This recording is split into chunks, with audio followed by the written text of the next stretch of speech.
The rhythmic thud of hooves against the cobblestone streets of New Amsterdam fades behind you as your carriage ventures north. The air grows crisp, carrying the scent of fallen leaves and distant wood smoke. The towering buildings of the city give way to rolling hills, dotted with farms and pumpkin patches and quaint farmhouses. As the sun dips below the horizon, casting long shadows across the landscape, the carriage rumbles across a narrow dirt road. The once bustling city is now a distant memory, replaced by the tranquility of the countryside. The only sounds are the creak of the carriage wheels and the occasional rustle of leaves in the wind. The moon hangs high in the sky, casting an ethereal glow over the landscape. The air grows colder, and a chill wind whips through the carriage, carrying with it the promise of the approaching winter. The town of Sleepy Hollow lies just ahead, the evening shrouded in an eerie silence. The driver of this carriage is an older dwarf, clearly seen some action in the field. He would have introduced himself as Farish Truevein. He has one good eye, the other was clearly lost in battle, as a long vertical scar runs down the other side. But he would have introduced himself as a retired adventurer, and as the party is rumbling along in this carriage, he'll open up the slot that leads into your area, and he'll chat with you guys. Well, all right. After losing a level 3 adventurer that was supposed to be to a level 1 quest, the guild has been forced to take this a bit more seriously. I'll be your handler for the quest, so if you have any questions, now is the time to ask them. Yeah, I got a question for you, Ferris. What's the deal? Is it just this last mission that's had issues, or is it ongoing issues now, causing this reevaluation to happen? He scratches his head and he goes, well, my understanding is one of the landowners, he put a quest into the guild, something about disappearances going on, and that rather lanky fellow, Ichabod, he took up the quest. I dropped him off about a month ago now, and, well, since he never came back, that is what caused the guild to take a bit more notice. Gotcha. Winkabod was more of a professional, more veteran. Investigator more than anything. He had taken up with the... He was sent... Very good. Catherine, who was not paying attention up to that point, just looks up from the book that she's been furiously scribbling in. She's like a pretty short woman with dark hair, greenish eyes, like sickly greenish eyes, and a lot of small tattoos that look like they're made like tiny closed eyes. But sometimes you could swear that some of them open and look at you. And she just snaps up and says, Ichabod is a professional. He's a professional investigator, and he certainly knew what he was doing. I have no idea why he chose to go with no backup. But we need to get to the bottom of this. Professional know-it-all is what he was. Nice enough. Killian, that, but yeah. Killian, I think would kind of perk up at obviously the mention of Ichabod, but then especially at the professional know-it-all comment. And Killian kind of clears his throat, this kind of sickly rasp in his voice, as Ichabod is a professional, and if he's missing, something is direly wrong with this Sleepy Hollow. He holds up his hand. He's like, I didn't mean to insult the man. Don't mean to be speaking ill of the missing, that's for sure. But I know he was a talented fire mage. Talked at length about that and everything else under the sun during my last carriage ride here. You lot have been pleasantly quiet, and I appreciate that. The good context, the ride, it's only about 40 miles, but over rough terrain on a carriage, it took you about 2 to 3 days. And finding Ichabod was our mission. Yes. originally, right? Gotcha. Yeah, a little bit of background. So the guild, Ichabod was part of a guild. And we'll go with the Bloodsworn for now. That's that's in the first module. Cool name. Yeah, it's pretty fine with that. So they would have put out another quest, essentially. Like one of their, he wasn't a junior adventurer, but he wasn't top brass either. But one of them's gone missing. So guild protocol would be to put out another quest to send an adventuring party after their missing investigator. The guild itself, what you would all know that's of relevance. If you are members of the guild, and you don't have to be, you can be adjuncts or contractors. That's fine. But if you're a direct member, you are given a journal. This is a very special, very unique journal that is alchemically treated to be damn near indestructible. You can destroy it if you really, really want to, but otherwise it's pretty darn hard. And the guild is very serious about adventurers writing in this journal every day, so that should they go missing, there should be a record of what they were up to prior. Why this is immediately relevant is if you're in the guild, each one of you should have one of these journals on you, as it is mandated, and the fine for not bringing it with you is quite hefty. But they can also detect one another. One journal can be used to find another. Catherine is certainly scribbling extensive reports in this journal.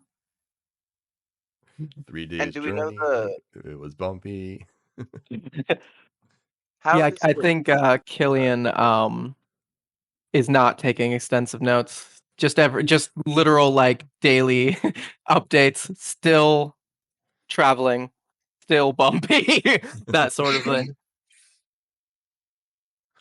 The guild doesn't spare, not that they don't spare any expense, but it is a very nice high-end carriage. But yeah, these are dirt roads going up into mountainous terrain. So yeah, but it is very scenic. The ride is very lovely, and occasionally it travels along the Hudson, which is a lovely river that travels up on the East Coast.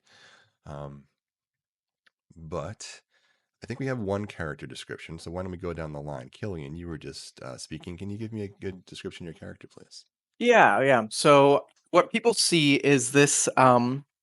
He's got a sick pallor to him. He's kind of very pale, dark black, like jet black hair.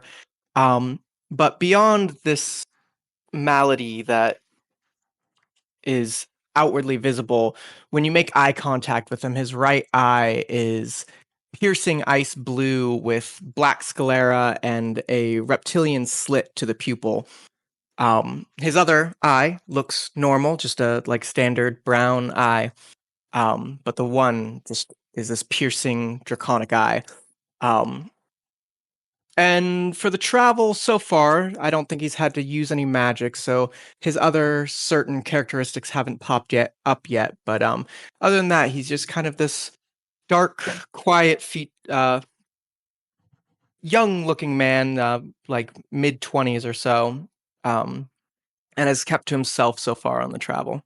Long black hair. Very nice. Saul, would you like to give us we had a description of Saul already. Valzier. Yeah, so Valzier would also be taking some pretty extensive notes in the front, trying to make sure he gets everything that Ferris has to say. But he's draped in some pretty dark purple cloaks, and he's got some burnt orange skin, brown hair, and he's clearly demonic, fiend-born, tiefling-esque. But the only unique thing about him is that he has two sets of horns, two that look very curved on the sides behind his pointed elf ears, and then a set coming out of his forehead with a different texture. Very nice. Lastly, Evelyn, would you like to describe your character, please? Evelyn is an average height woman with very pale skin. She has long black curly hair that is pulled into a sensible bun, and these verdant green eyes that kind of seem to land on something and it makes you think that she's trying to pick it apart and figure it out. She wears her lips painted a dark red, and she wears dark high-necked Victorian dresses. Most of her skin is covered, except for her hands and her face. And she holds a cigarette between two fingers and quietly takes puffs from it and observes everyone around her. She kind of gives off this air of introspection and curiosity, yet kind of reserved. Very nice. Your driver will begin ruffling through some saddlebags up front, and he pulls out a paperwork, and he's like, all right, what's relevant I have to tell you here? Original quest was taken out by one Baltus Van Tassel, looks like. One of apparently the largest landowner in the settlement. Picked it up after he looks through. He's like, there's a little bit of history here. It looks like the town was bought up by some foreign fella, but when the royals lost, he tucked tail and ran and sold all of his land to his attendants. And Baltus, this Van Tassel family, was one of the ones to rise the most and buy up most of the adjoining land around him. Looks like the town is right in the middle of a harvest festival. And for in-game time, it is 2 days before Halloween, the 31st of October. And there is a full moon approaching on that eve as well. It would hang almost full in the sky. Anything you guys particularly up to, want to ask as the carriage rumbles along? You're nearing Sleepy Hollow. You're probably about 20, 30 minutes out right now. I would just ask him, what was that name of who rose up in power after the original left? Baltus Van Tassel. He's the head of the Van Tassel family. So has a pretty large estate. It's where I dropped Ichabod off about a month or so ago, and it's where I recommend you head after I drop you lot off as well. He'll be your first point of contact and let you know where Ichabod went from here. And how long ago was that he came into this power? Well, he looks through the records. Some time ago. He's had it for about 3 decades now. Gotcha. Older chap then. Oh, yeah. Old fella. Well, you guys have any business you'd like to take care of? And I'd look to the rest of our Bloodsworn before we get into town. Evelyn will pipe up and look at our driver. Yes. How much time are we going to have to be able to take care of this? How much time do you need? It's about Well, I finding a have lost no man. idea. You're not on anyone's clock but your own. I don't know what Well, your personal that's perfect. attachments are, or whether you're just in here for the money. But there's no game clock here. Good. She kind of gives a polite smile and sits back, quiet once more. So as the then- carriage trundles along, a chill wind suddenly whips through the interior space, carrying with it the faint smell of soil and ash.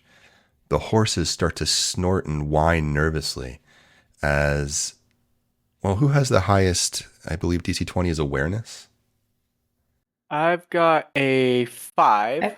Got a 5. Looks like 2 5s. The two of you can hear the distant sound of hooves from behind you. Looking out, can we see anything? Do we see an approaching rider? It is quite dark, but give me a awareness check, please. Or would it does Both DC20 of us? have perception? Or Yeah. awareness I think is it's awareness, perception. Okay. I wasn't sure if it completely.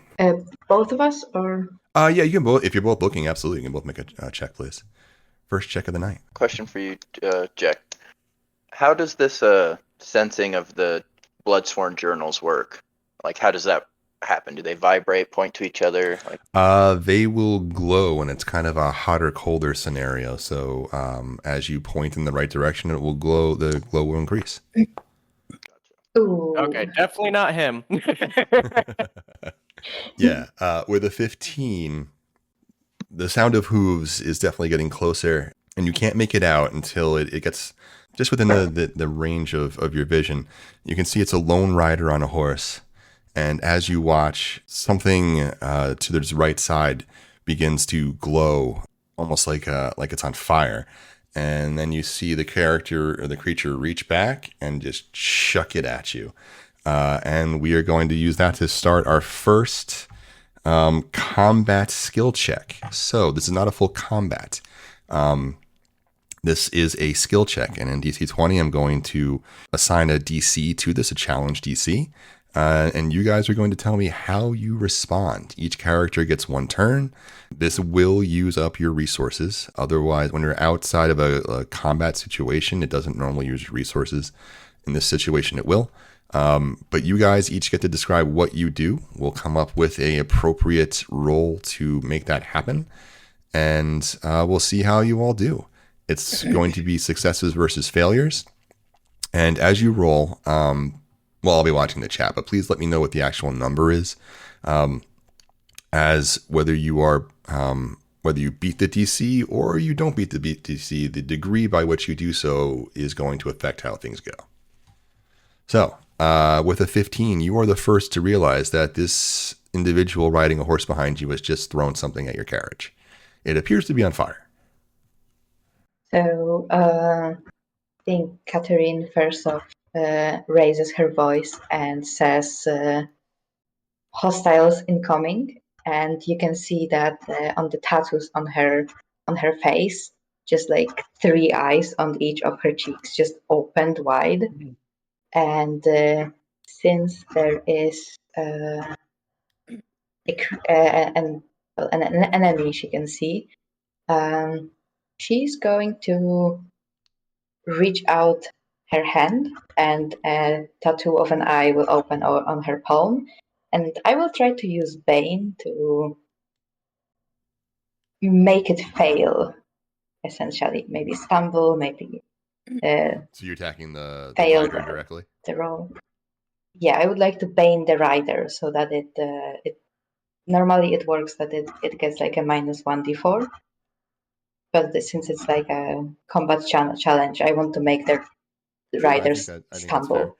Well, then roll me an attack roll. Or does it get a save? It's usually a spell check. I can roll a spell check. Yep. Let's see how we do. 18. 18.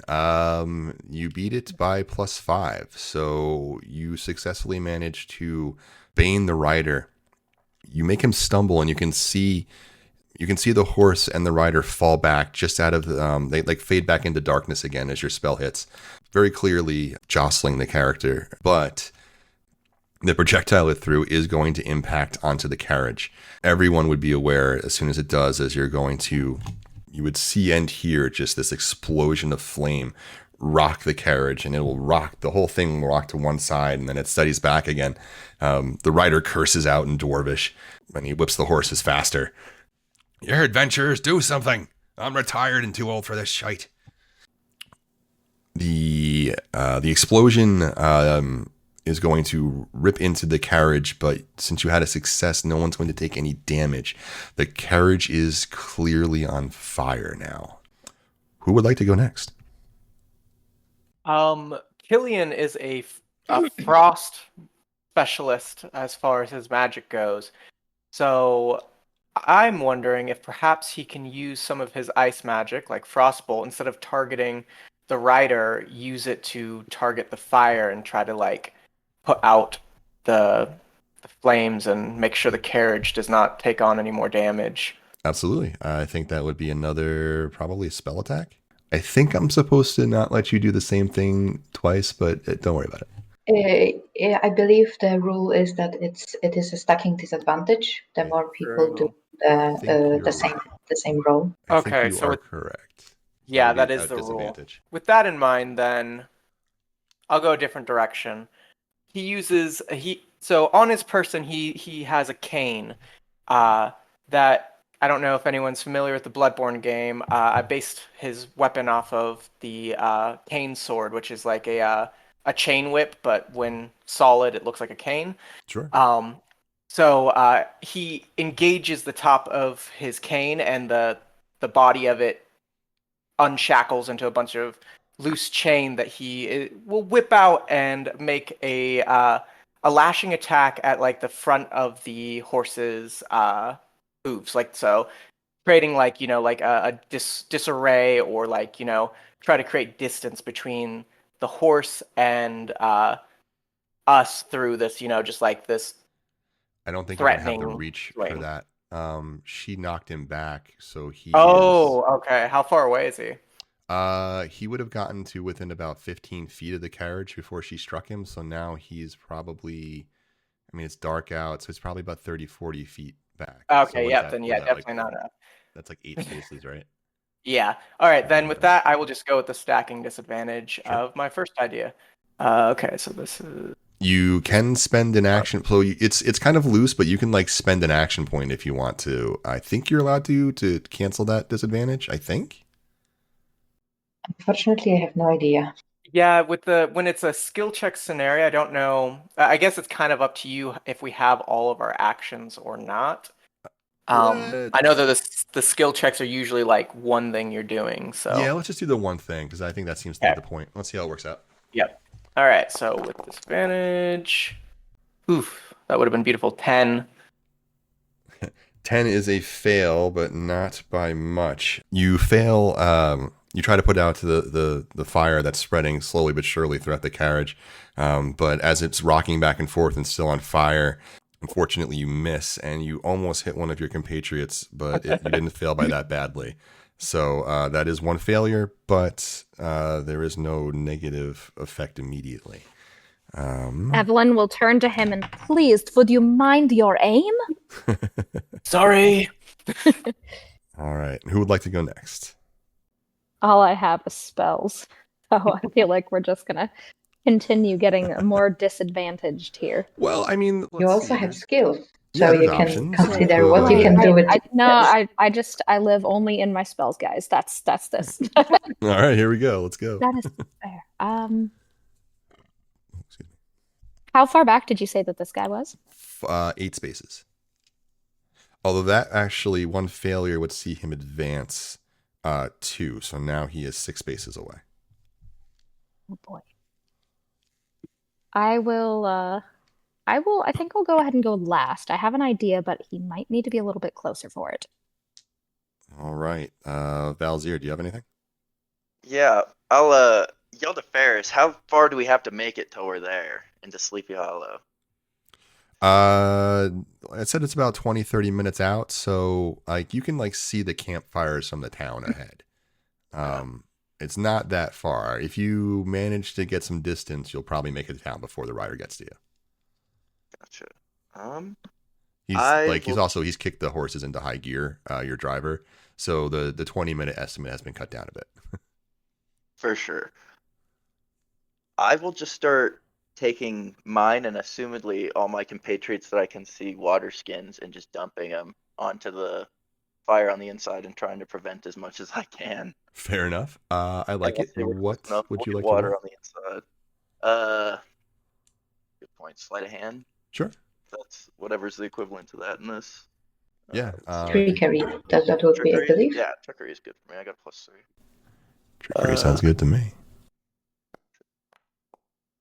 Another one. We got 2. That's not great. That's a couple failures. Okay, so you try to pour your water out on the fire, and it's not a matter of the carriage rocking. You actually do pour the water on the fire, but it doesn't extinguish. Instead, it splashes like it's an oil fire. As it does so, the entire cabin is now going to explode in flame. Everyone's going to take 2 fire damage from this, and that is a double failure. You now have 3 failures to your 2 successes. So, Evelyn, I believe you are the last to go. What would you like to do? I'm going to use a grit point also to reduce that damage by 1. Just I would also like to do that. Track that. That is fair. Let's see. This guy, has he advanced further then?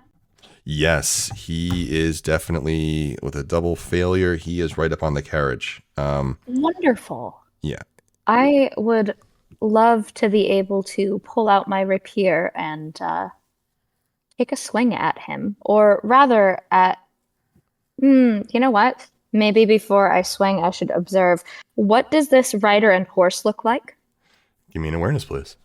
And this is outside of the skill check. Okay. Let me see here.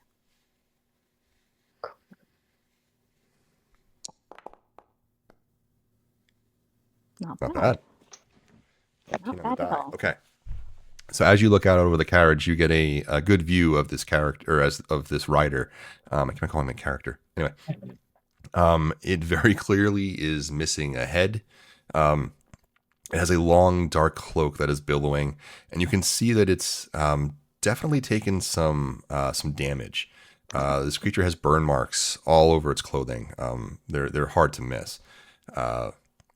The horse also doesn't look natural whatsoever.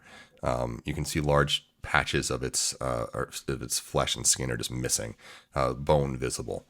As you're watching, you can see that it's reaching into a satchel at its side, and it's bringing out another of those projectiles that you can now see is a gourd. Oh boy.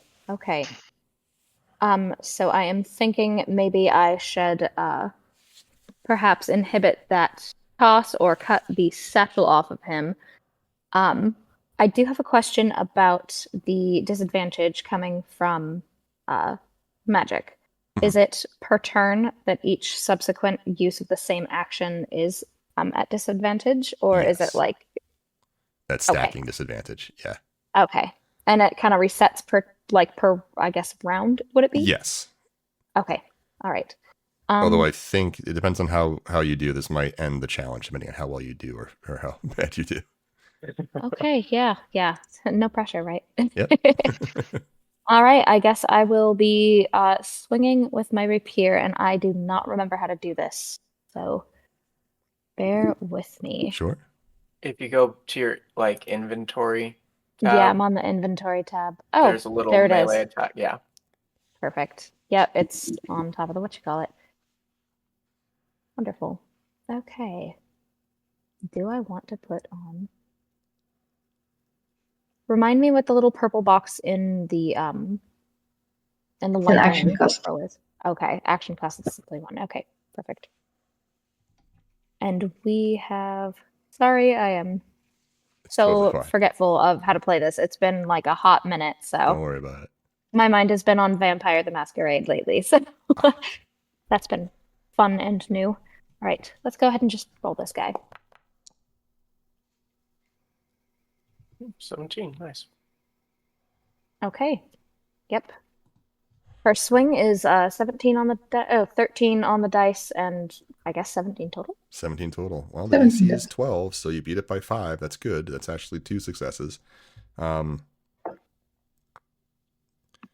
so what exactly are you trying to do? You're striking it with your rapier and doing what? Yes, I am looking to cut the satchel, kind of clip the guy's hand so he drops the gourd and clip the satchel strap. Kind of a longer slash is what I'm looking for. Nice. Yeah, you slash out and you seem to disrupt whatever he was doing. The gourd falls to the ground but does not explode. Looks like he didn't have time to light it on fire, however he managed to do that. With a 17, you don't manage to slash away the satchel entirely, but you definitely made him lose his grip, and you cut a part of it so it's now dangling precariously.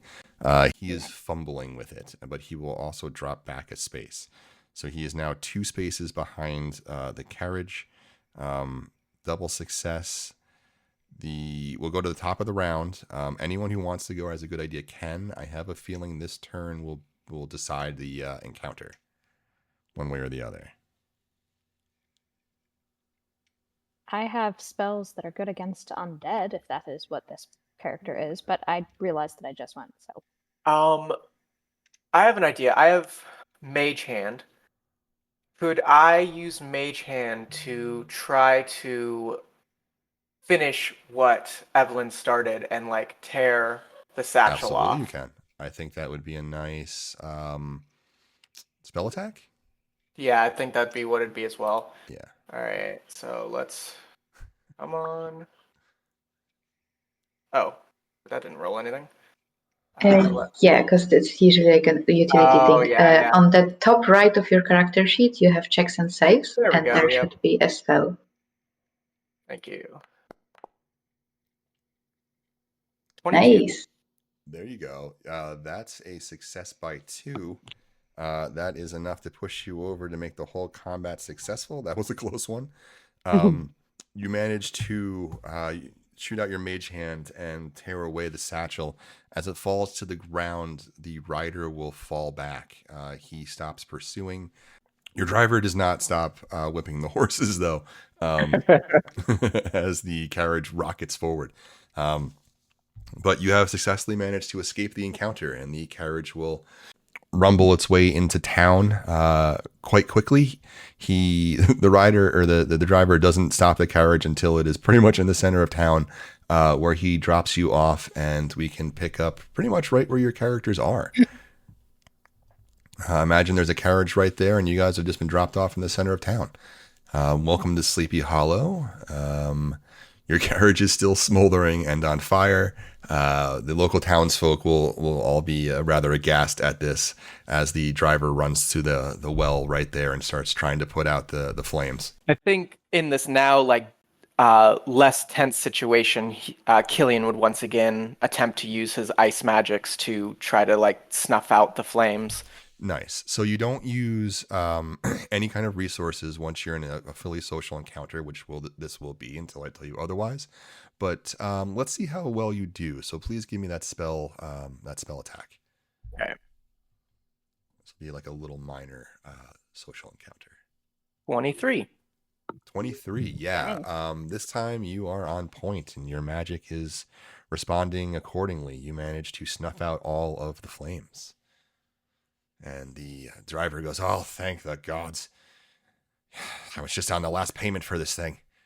That would suck so bad. Oh, that's too real life right there.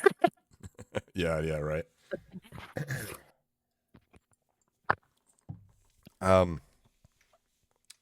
With a success of an 18, I guess I'm not going anywhere for a while. Until this gets repaired or they send a new one for me. But that said, you all performed quite well back there, and I think you saved my hide and my carriage. So I'm retired, and I've had these things laying around for a while now, and I think they could probably be better used by you lot. With that, he will go under the bench of his carriage, and he pulls out a large satchel. He hands it to the party.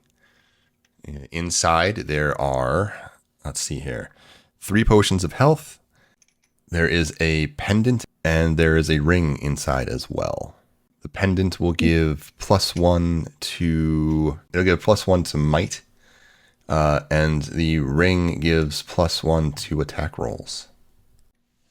Well, I'll look to the rest of the party and kind of scratch my head embarrassingly and be like, I didn't do much to help us in that last thing. I'm still a little drunk. I was hoping for an easy trip into the Sleepy Hollow, so you guys take the health potions.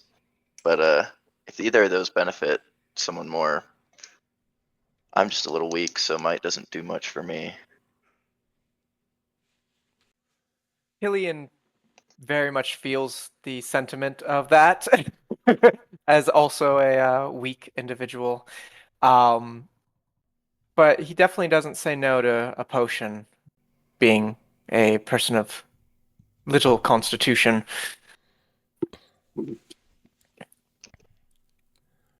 Catherine is still smoldering, and her book is smoldering, and there's probably a tiny fire on her dress that she does not pay attention to. That is just the billowing smoke from one side of her, and she absolutely missed the entire thing with the loot right now, because she turned to the carriage and is trying to figure out what was the substance that was burning. Was it oil? What it was? And she's just hovering over the carriage, mumbling to herself. Investigation, please. And the eyes, once again, the eye tattoos are closed. Very nice. Evelyn will look over, kind of click her tongue, and go over and pat the fire out on your dress. She looks to you. Oh, thank you. I have missed that one. No big It's a problem. 24 investigation. Yeah, with a 24, you can tell that the substance that was burning is definitely a oil. And with a 24, you think it's alchemical in nature. It's not like a magic fire. This was chemical. And what time Uh-huh. about day is it when we roll in here? Say that again?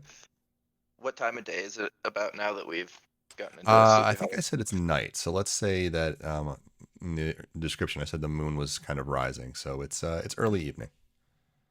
Did we plan on meeting Mr. Fan. Baltus tonight, or was that supposed to be a tomorrow thing? Or Uh, had that even been established? before hasn't we been were established. It's up to you guys. Okay. He's just your point of contact, but you're free to do as And you yeah. please. I guess if Catherine looked like she was done checking out the cart or carriage, I would ask that question to the party. She's like leaning over the carriage. She touches the like the substance, the tar from it, smells it for a moment. One of the small tattoos opens for a second, and she like clicks her tongue, tastes the air. This is alchemical. Did you say alchemy? Alchemical fire. Yes, alchemical fire. Most definitely. I have some experience in alchemy. Perhaps I can deduce something further. Maybe we could run a little back, actually, That is since that driver seemed to drop the cargo. Maybe we could find a sample of the substance, and you can see just sparks in her eyes as she's just waving the book around and just being suddenly extremely lively at this prospect. Now, the only thing I have on me is a rapier, a buckler, and my leather armor. I am trained in alchemy. Is it possible that I might have like little beakers or Yeah, if your something? character would Like, have that as your history, absolutely. perfect. I will go up to the substance, pull out a glass tube, and scrape some of the substance into it, and cork it, and put it in my pocket so I could take a look at it later. Sure. I have no problem with that. I think that's a nice free action for you. You manage to scrape some of the substance into the vial, and it sits there looking black and largely charred, but you managed to collect some of it. Perfect.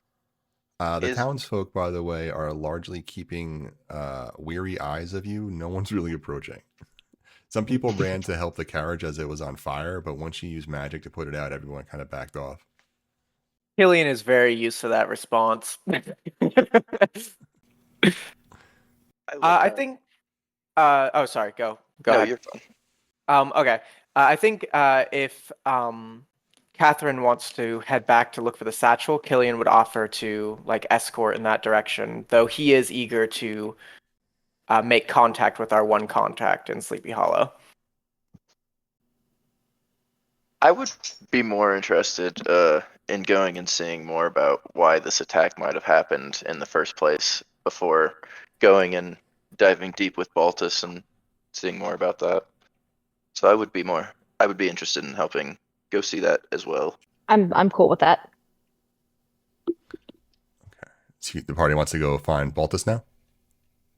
No, we're gonna see if we can backtrack and find I'm sorry. I was reading the something. satchel. Yep. Okay. That you can do. Splendid. And what is this bag that you didn't have a bag before? And this is just the moment that Catherine realizes that we got something. Oh, yes, the driver gave us this. There's a ring and it was an amulet, right? Yes. Yeah, and this amulet, they appear magical. One gives +1 to might, and the other was +1 to attack rolls, right? Yes. Yes. Yeah. I'll take this ring if no one has any problems. I have my own amulet, and there is like a small amulet with a closed eye, very intricate on her chest. I think this might be very useful. Please, by all means. She just puts on the ring and like bows a little. So you guys are going to head back down the road to see if you can't find that gourd that was dropped. That's where you're all Yeah. Yes. headed? Okay. Before you go, the dwarven driver will say, all right, before you go, here's a little dossier about the town and anything else that the guild put together thought might be relevant for you. So some additional information that he hands you. And he says, your contact again is Van Tassel. He's the largest estate just north outside of the town. My understanding is you follow this road and you can't miss it. Otherwise, if you need me, I'll be in the tavern. With that, he will take his leave. Thank you kindly. As the party travels through Sleepy Hollow, the Hollow is mostly a farming community. The land or the buildings are made out of stone and like half-cut timber primarily. The streets are cobbled stone where they're cobbled. Otherwise, they're primarily dirt. But there are several shops in the town center. It looks like roughly a dozen or so. And you get the impression that it's otherwise a fairly vibrant community. There's dozens and dozens of people walking around enjoying the harvest. But the party is going to start heading south down the road. Now, it's not depicted, but imagine there's a road kind of running down the middle of the trees here. Oh, this was done in Dungeon Alchemist, huh? It might have been. Looks like it. I used that program, and this totally looks like the I've been mucking how with it. their water. I haven't gotten good with it yet. Oh, there we Yeah, go. I'm not great with it either. Yeah. For all it's sold for, the learning curve is a little bit rough, honestly. Yeah. And if you really want to, like if you have a specific idea in mind, it's kind of annoying to actually make it happen. Besides Yep, like a yep. single build. I really liked what was the other one? Incarnate.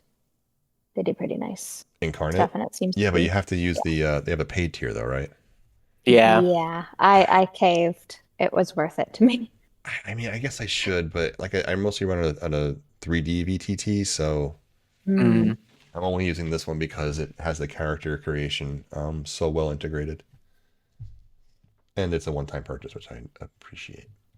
But anyway, it is, although it's daylight in the map, sorry, it is getting toward late evening now.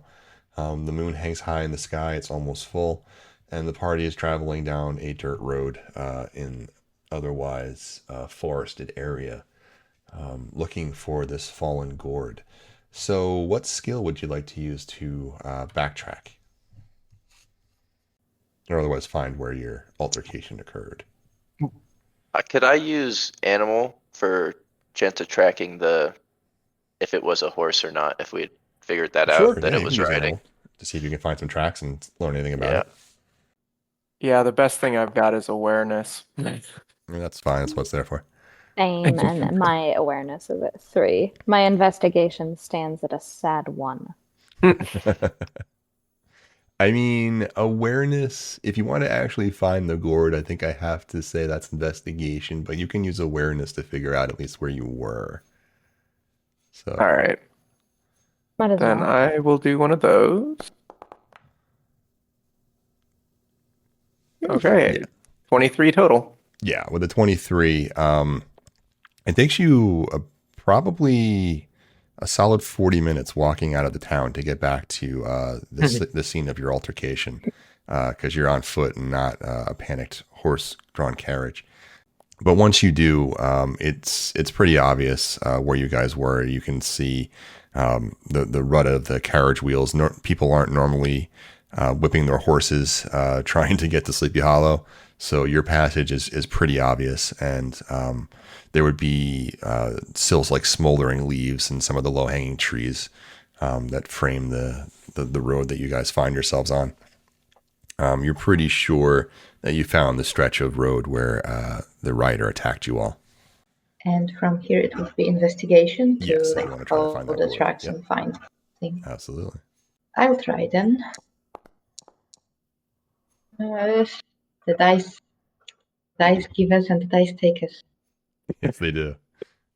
Yeah, that's not going to be enough. It looks like it rolled off the road, and with a don't know what the final was, but I don't think that was enough.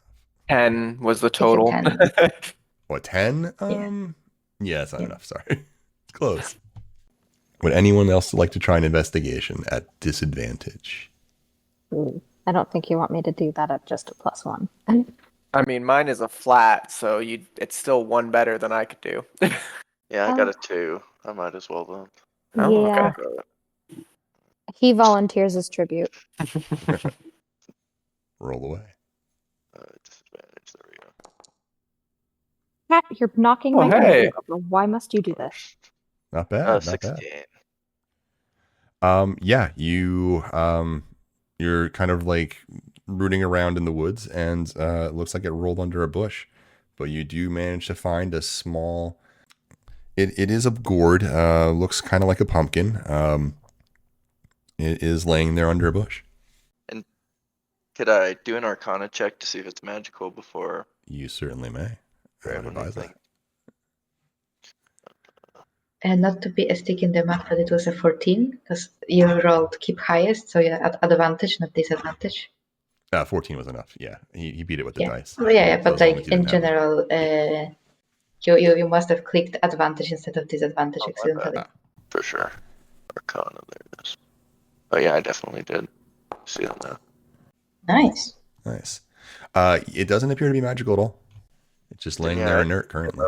And hand it over to Catherine. Or did you hand the oil over to Evelyn in the end? Yes. You should probably give that to Evelyn. She's an alchemist. Yeah, I would definitely hand it over to her to cross-reference or do what she needs to do. She takes it and gives it a good looking at.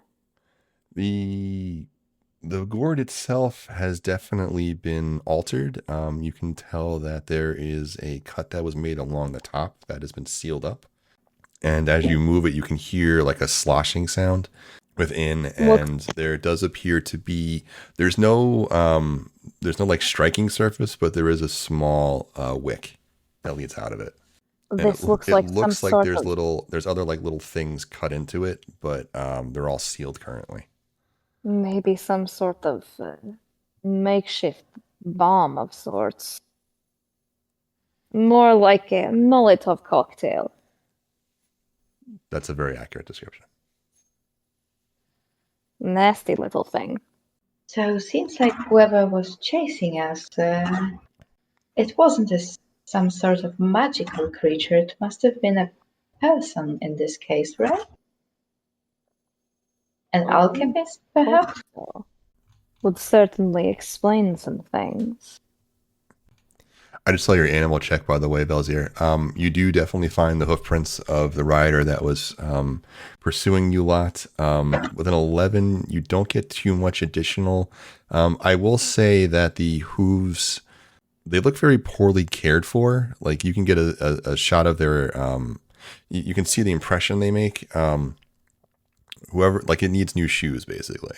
And it appears like you think it's heavier than what you would have expected from what you saw. These tracks too. The horse looks like it might have been not well cared for, or maybe possibly too heavy a riders. These aren't normal horse tracks by any means. There's some things off with them. Huh. So we are looking for a wannabe alchemist who mistreats their horses. I dislike him large already. horses. Well, I am sorry, my cat is crowding me, so if you get some errant purrs, just know he's cute. Okay, that's good. Well, she's purring. I'm not sure if that's a good thing or bad thing. I couldn't get any farther with the tracks than just off the road here, so if we can't find anything else, I suggest we head back and see if we can't catch Baltus before the night's too late. Surely. Thank you for indulging me on this little trip for knowledge. So with that, I guess they make their way back to the village. All right. Are you headed to the town proper, or do you want to go right to the Van Tassel estate? Straight to the estate, I assume. Yeah, before it gets Too terribly very late. much too late. Mm. So just ignore the bottom half. You guys are going to be up here, and I'll give you. Oh, you probably can't even see anything. 1 second. Yeah. See, I think you have to turn off the token vision again Yeah, and I got to put your tokens on for there this too. scene. Just imagine the map, guys. It's glorious. Beautiful. God, wow. The What an artistry on that. estate! Look at that home. That's like running into someone that you can't remember their name, and you're like, "Oh, it's you." Let's see, it changes. All right, you should all be able to see it now. Ooh. The Van Tassel estate looms at the edge of town, its grand silhouette framed by the fading light of autumn's dusk. That's not relevant because it's night. Tall, mullioned? Yep. Windows glimmer with warm golden light from within. Those shadows stretch long across the grounds, painting the estate in an eerie glow. Rows of pumpkin vines, their harvest nearly complete, twist along the darkened fields leading to the manor, with only a few proud overgrown gourds remaining, like sentinels in a dying garden. The house itself is old but stately, its stone walls softened by creeping ivy and the faint smell of falling leaves. A broad timbered porch wraps around the front. Old iron lanterns cast arcs of light on the front steps. Beside the entrance, a wrought iron crest bearing the Van Tassel family emblem. 2 twisted branches entwined around a lone owl rustles in the evening breeze.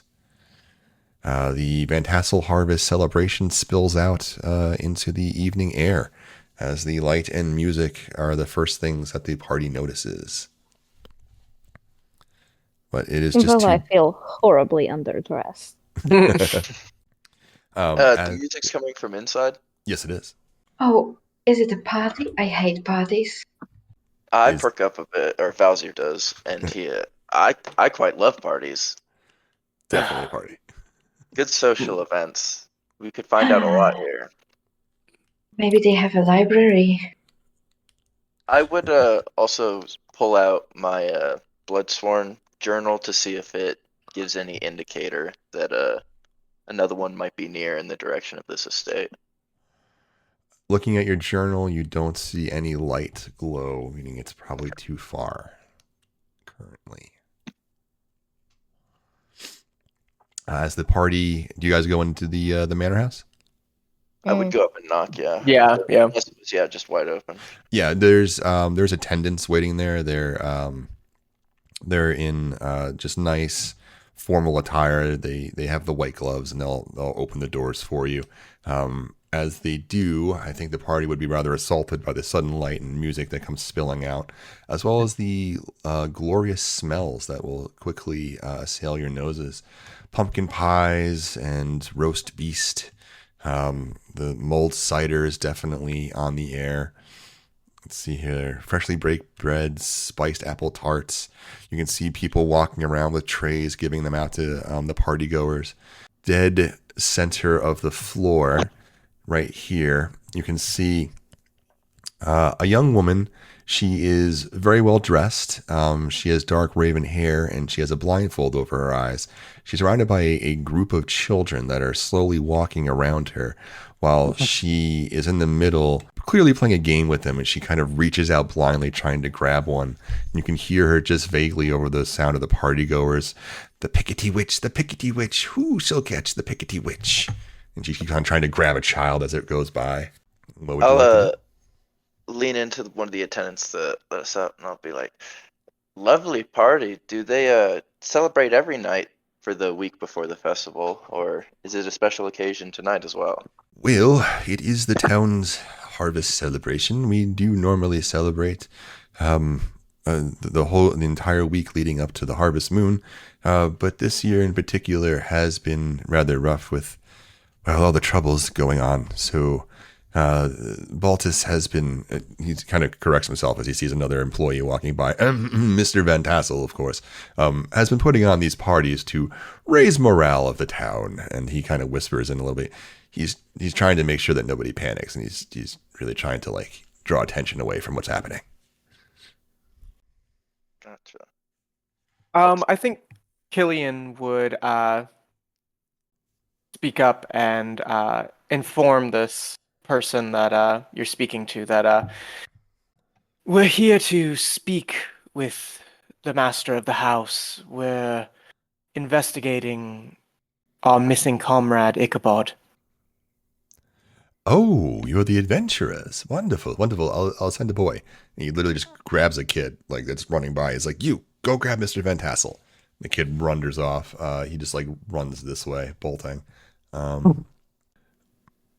These guys are milling about.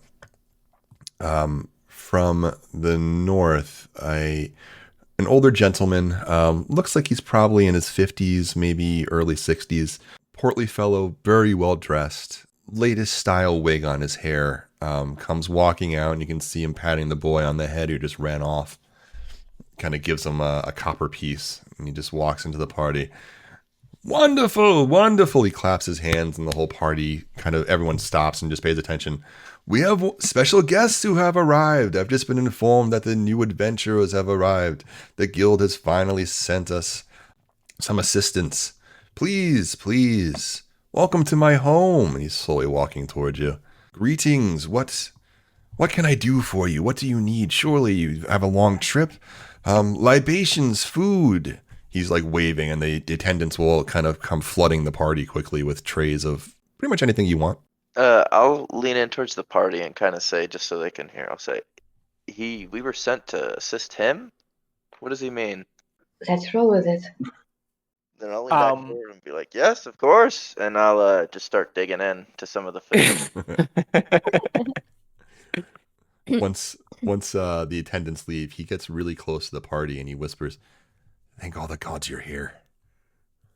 I gave him a Scottish accent there. Thank all the gods. Wow, so he's putting on an accent for the whole party. Interesting.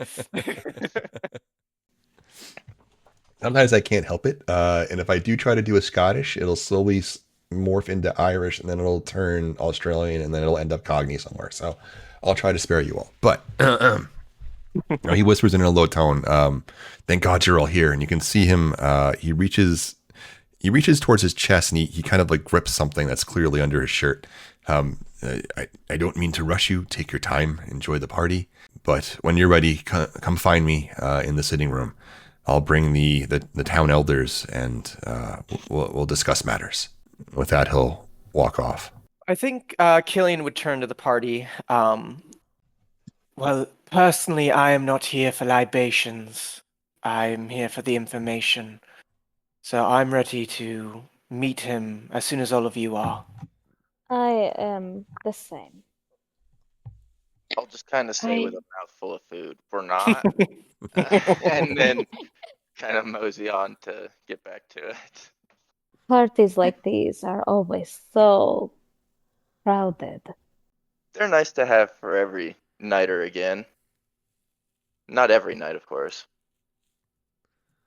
I prefer a quiet nook.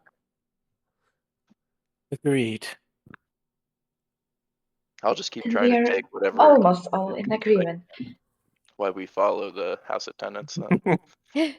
See, we have 3 edgy loners and our happy guy who likes parties.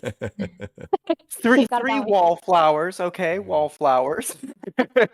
I like it. I like our characters.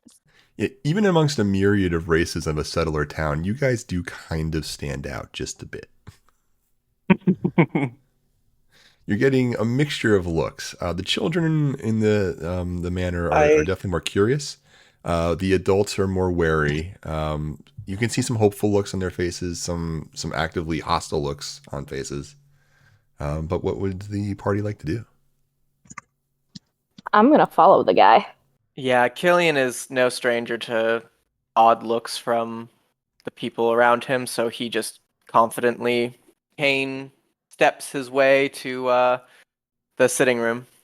He's slowly but surely gathered some of the older people at the party around him, and he's waiting at the foot of these stairs here.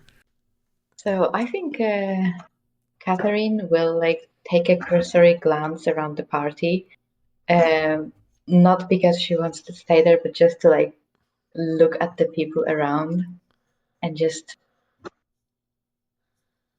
take a stock if someone is like acting strange, maybe, or. But in general, she will just also just linger for a second and then quickly join the party and just go. I think there should be a library here, right? Oh, most certainly. Large estates like this always have at least a sitting room full of books, if not a full-on library.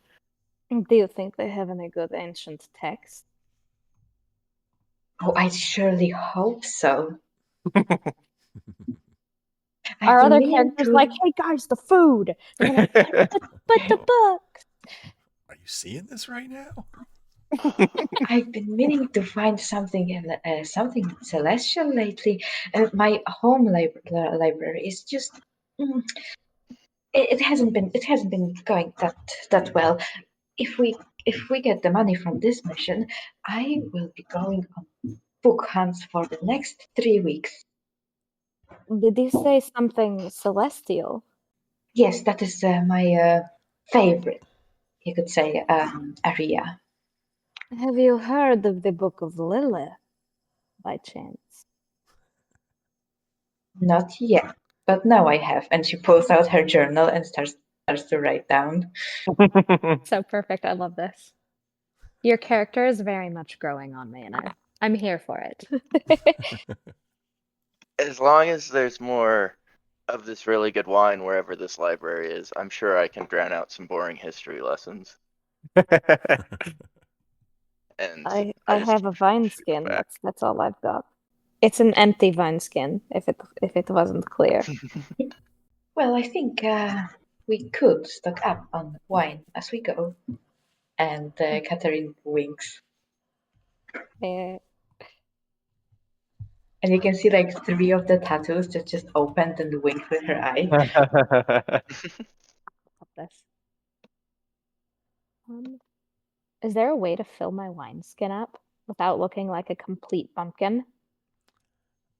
I mean, I you can try to suppose- stealth it. Oh, sure. You know what? Let's see if I can. I mean, you did build to be good at stealth and trickery, right? This is true. Yes, this is true. All right.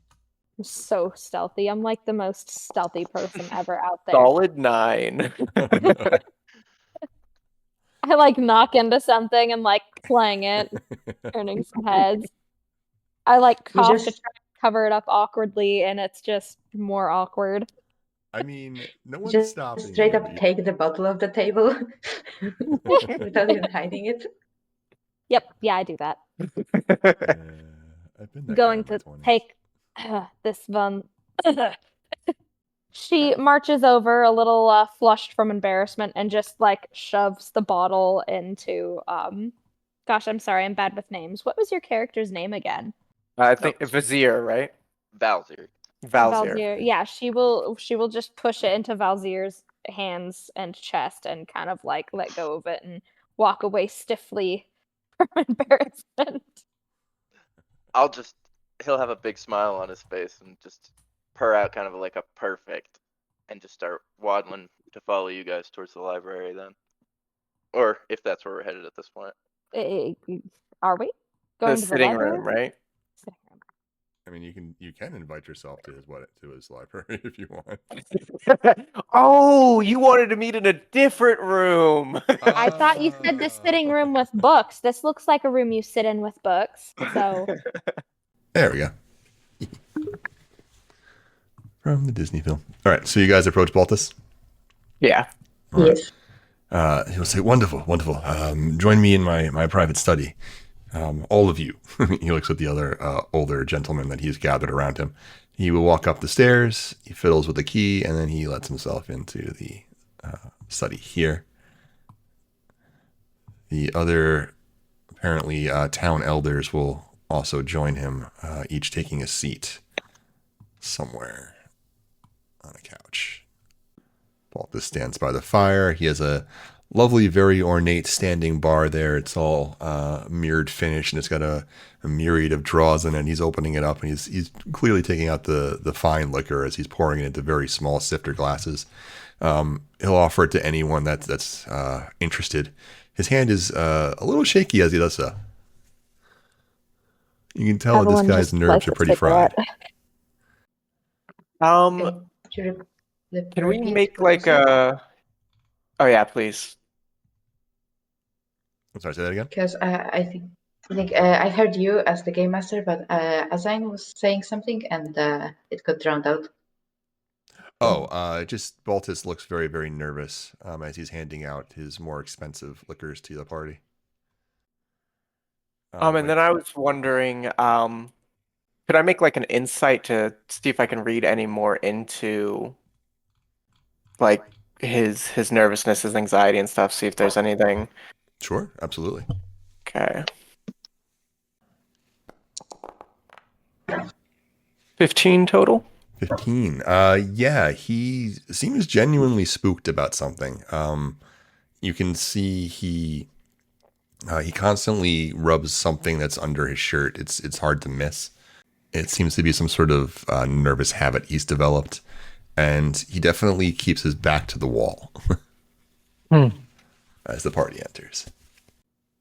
Is there like any way, shape, or form of a bookshelf in this room? Yes, there is actually. Then that's where Catherine plops herself next to the bookshelf and starts looking through the books. Mostly concerned with farming techniques, things like that. You can see that he keeps a lot of his books here, like his financial books. There's some atlases, but there is one or two history books. He sees you perusing, and he doesn't really seem to care all that much. But he, once the party's in, he'll close the door and locks it. He says, I'm so glad that the guild has taken this more seriously and sent more adventurers. I feel like I give this guy a different voice every time I speak for him. Anyway. I don't trust him. No. There's this town is under a curse, clearly, and we need you to help save us. You're our only hope. When he says the word curse, this gentleman over here, Mr. Van Garrett, who hasn't introduced himself yet, but you hear him scoff loudly. So does the churchman. There's a preacher involved as well. Reverend. Are they the only other two people in this room with us? There is 4 people total besides yourselves. There is Baltus Van Tassel. There is Reverend Steenwick. There is a scribe who has not told or announced himself yet, and another very well-dressed individual who looks like he's probably on a similar footing as Van Garrett. He is, or as Van Tassel, but he is definitely younger. I think. No, yeah, you go ahead. Oh, I was gonna say I'll kind of take the drink from Baltus, and noticing he's shaky and the scoff from the other, I'll lean back and down his drink and look at him. I'll be like, "What? You don't all believe in curses as he does?" So the Reverend will scoff and say, ugh, nonsense, sure nonsense. The church would protect this land. It's been sanctified, but I did so myself. There's no chance that there's a curse on this plot. Evelyn cannot help herself, and she lets out a snort. He looks at you very derisively. Van Garrett will lean back in the chair. Actually, he would get up, I think, and pour himself a glass of Baltus's better liquor. As he takes it, he waits to address the party until he gets himself a drink. But then he'll turn and address, and he'll say, superstitious nonsense. We don't need ghouls and goblins to perpetuate our crimes around here. There's a simple band of miscreants somewhere that are causing these problems. Thieves, I'm sure. What problems? Well, he tries to talk, and then Baltus kind of like uses his girth to move the guy out of the way. He's like, there's been disappearances for a few decades now. Here and there, always suspicious, but they were always explainable as people leaving town, or, well, we are a frontier town. Bad things befall good people. But when my middle daughter disappeared, that was when I knew something was wrong. Something else was going on here. And the disappearances have only increased in the recent weeks and months. Your compatriot Ichabod was the most recent one. Yes, we are looking for him. Tell me, have you seen a rider out there? You mean the headless horseman? You've seen him. He grips his shirt Well- very tightly. His knuckles go white. You could say that we scared him off. You scared him off. Now that He is a attempted feat. to assault our carriage. It didn't go well for him. And Garrett still scoffs and walks away. Nonsense.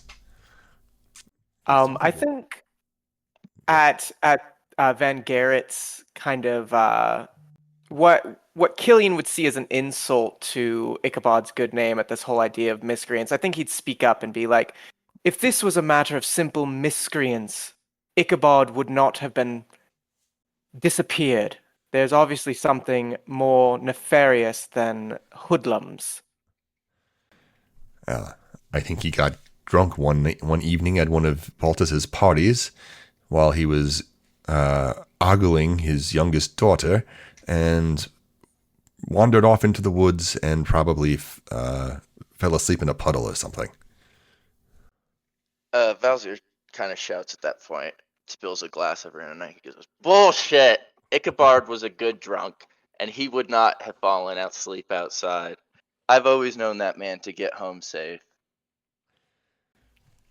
Ogling his youngest daughter? My goodness. What? The Reverend will speak up. He takes a kinder tone. He was like, God is not. Sorry, go ahead. The Reverend Steenwick will speak up, and he said, "I was very sorry to hear about the unfortunate circumstances around Ichabod's disappearance.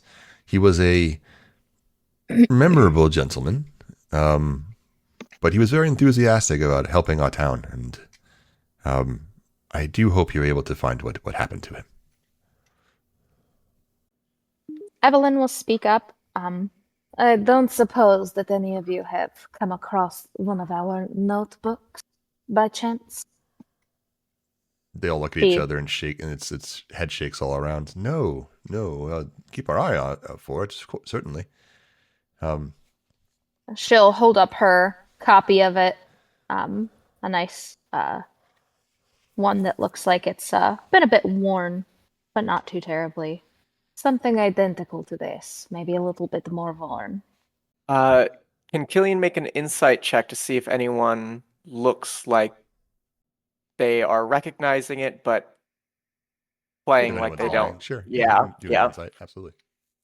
I'd like to check for liars, please. Yeah.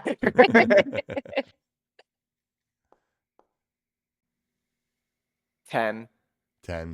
Everyone seems to be seeing this for the first time. You rolled influence instead of insight. Oh, it's the same number. They're both 5s, Okay. but thank you for pointing that out. Baltus will stand up and he says, as the original issuer of the quest, I was the first one Ichabod came to see. I thought it best if he had a special identity in the town, although he wasn't very good at keeping secrets. We set him up as the schoolmaster of an old church that I have on my lands. He had been fixing it up, and he actually did so in earnest. He began teaching some of the local children lessons. I advised him that he should go investigate the old Dutch church and the adjoining graveyard, as it's definitely cursed. It has to be. You get more scoffs in the room. You may not believe me, but I'm sure it's cursed land. That's where the rider continues to rise, take heads.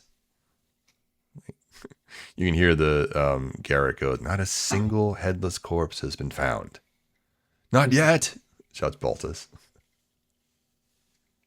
And if it's not a matter of a curse, what kind of idea do you have, Reverend? Because there was the talk of miscreants, there was the talk of the headless rider. Do you have your own theory? I think I greed would is like to hear sufficient motivation for any individual. Our little town has made quite a bit of money for certain individuals, and I suspect we're being preyed upon as we don't have any kind of military force to prevent it. You can see Baltus hangs his head and he's like, "I am not buying a militia." The Reverend wants to buy a militia. Killian will turn to Baltus. Was that location the last place that Ichabod was investigating? Investigating, yes. He went to the old graveyard, and I believe he even started doing some excavations of the graves. It was very unusual, and some people got very upset, actually. And he said he had found something, although he wouldn't share what it was. Although his last location was headed towards the covered bridge just south of town, as he was headed towards the schoolhouse. He had been attending one of my soirees, and believe he had drank a bit more than he normally did, and wandered home to sleep it off.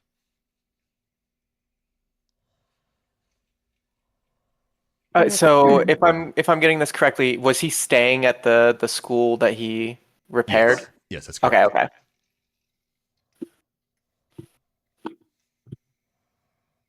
Well, I think we have essentially everything we need from the elders. And Catherine will just look at the last person who hasn't spoken, to the guy in the corner. Unless Mr. in the corner would like to add something? Well, our town, this is the scribe actually, our town has paid a significant bounty to the guild. You adventurers have shown up. What is your plan? I believe we intend to go and investigate the last places that Ichabod was. Try and find him, and then solve this little mystery as to whether or not you're cursed or beset upon by bandits or thieves. That about sum it up? She looks to the rest of the party. Yes, I believe it does. Either way, we will get to the very bottom of this. No stone unturned. And Catherine has been staring at the scribe the entire time since he refused to speak before, and she's just staring at him. These different tattoos just slowly opening, also to look at him. He's glaring right back at you. He's sitting very sullen, and you can just hear him muttering, almost bankrupt the town with your salaries. Ridiculous. Killian, I think it was Van Garrett, was it? Mm-hmm. Killian will ask Van Garrett,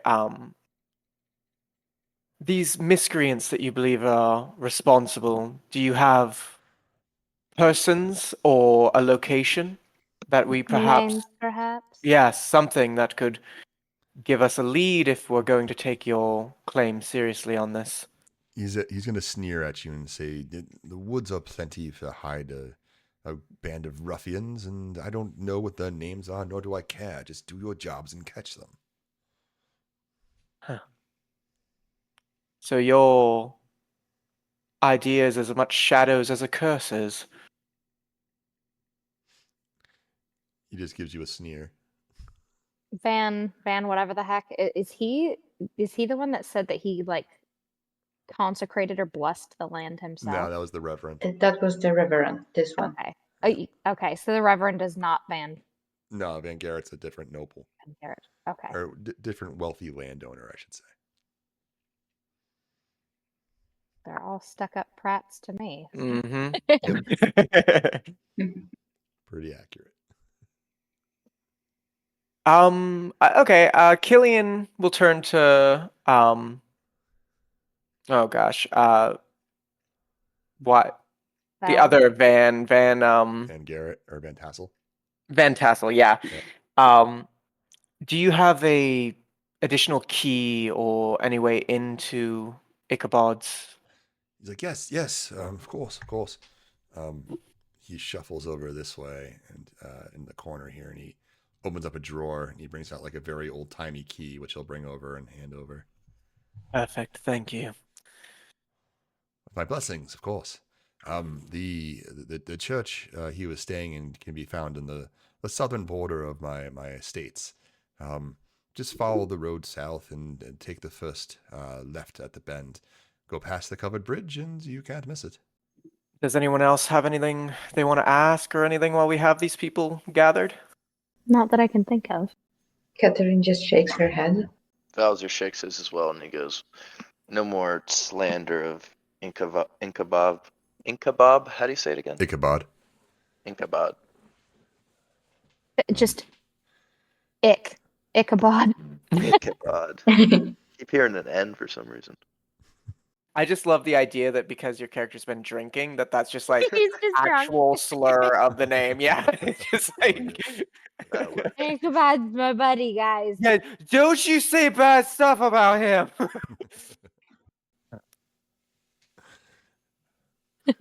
Alright. So, are you Well, if guys? that's all, I anything think we else for should these head out. characters? You guys head out. Yeah, I think we head out. unless anyone Actually, has any- to the guy that we came to meet. Mhm. It might be beneficial if we could take a look at your library. There might be something hidden there in the books that you keep. Perhaps some folklore or history here. Certainly. For the curse, obviously. Certainly, you can.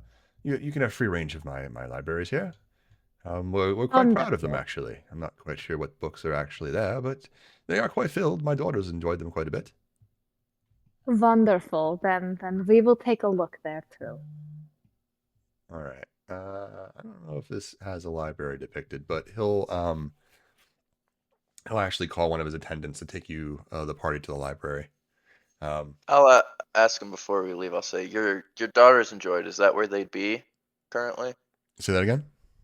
I said his daughters enjoy the library. Is that where they'd be currently? Well, you met Or one of them. She was the one playing the game with the children, and he said that his other daughter, his middle Is daughter, missing. is missing. Yes. That's the one saying, yeah. Okay. Actually, he only has two, so it's his eldest is missing. Gotcha. How old is this eldest daughter? He would have said she disappeared on her 14th birthday. She would be 17 now. Oh, wow. Oh, whoa! So it's she 10 went years. missing a while ago. Yes. Interesting. Actually, I have one last question then. Sure. Before we go, a little bit of a question.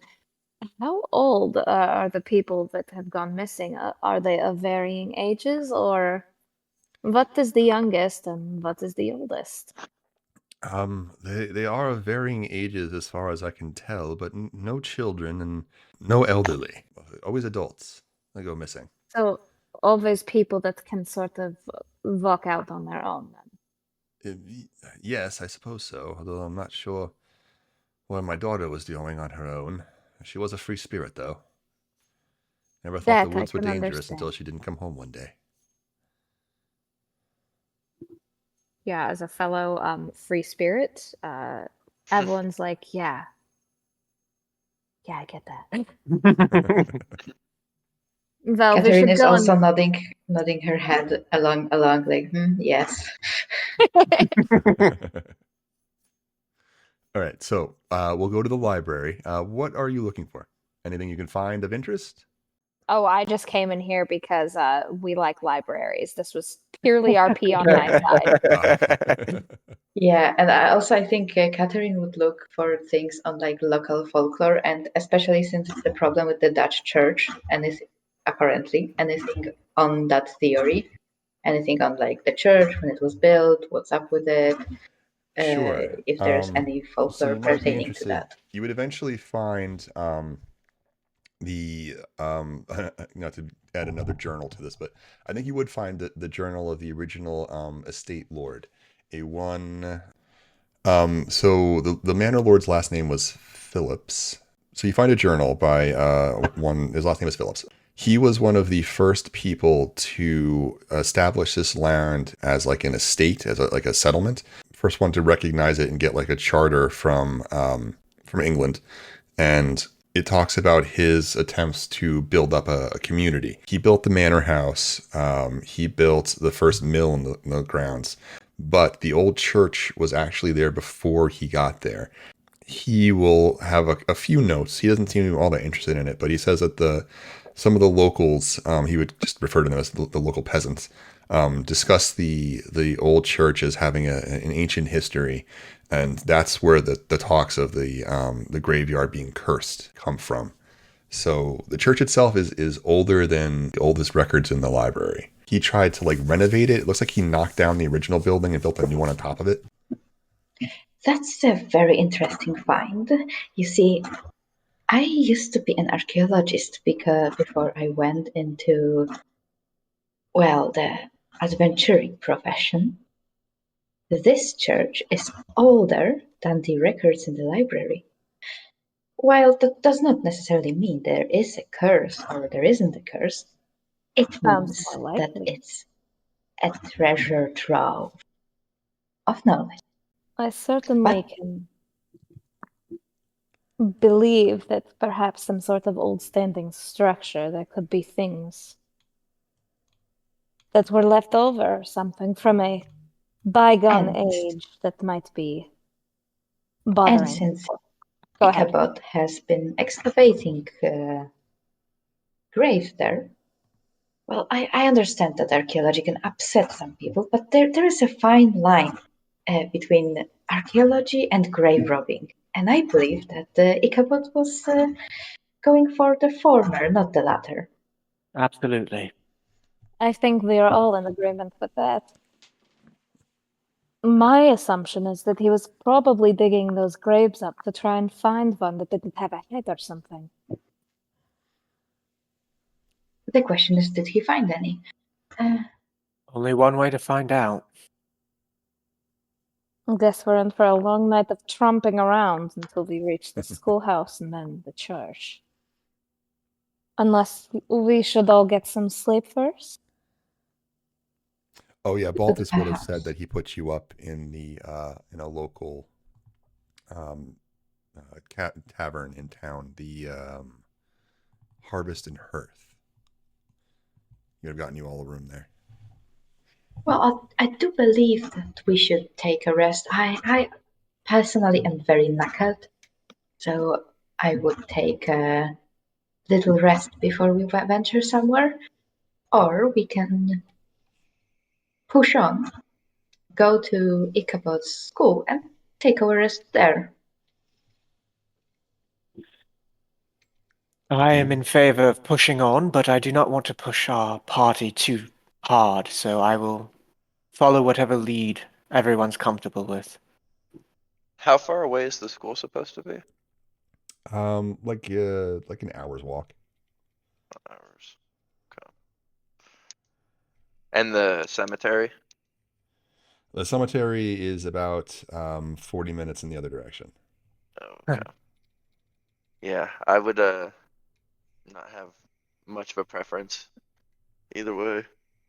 I'd say we could probably get a good rest at the old school though, if that's what it came to. Do you guys want to take a rest in town? Is that the consensus? Sounds good to me. All right. Yeah, you guys can head back to town. Baltus got you rooms at the local inn. It is known as the Harvest and Hearth. Looks like it's the social hub of the town. Locals gather. As you walk in, you can see lots of locals gathered, eating and drinking. It's made of sturdy timber with a large hearth inside and simple, heavy wooden furniture. There is like a mid-40s woman. Her hair is just starting to turn salt and pepper, but she looks like she looks like a frontier lady. Doesn't look like she puts up with too much, but she greets you with a warm smile, and once she realizes who you are and the fact that Baltus already has procured rooms for you, she happily hands over a key to each of you. She was told to give a room to each adventurer that showed up. But you guys are welcome to take a long rest at the Harvest and Hearth. And with that, let's take a 10-minute bio break, as we're a little bit longer than 2 hours in. So 10-minute bio break, everybody? Okay. Sounds good. All Sure. right.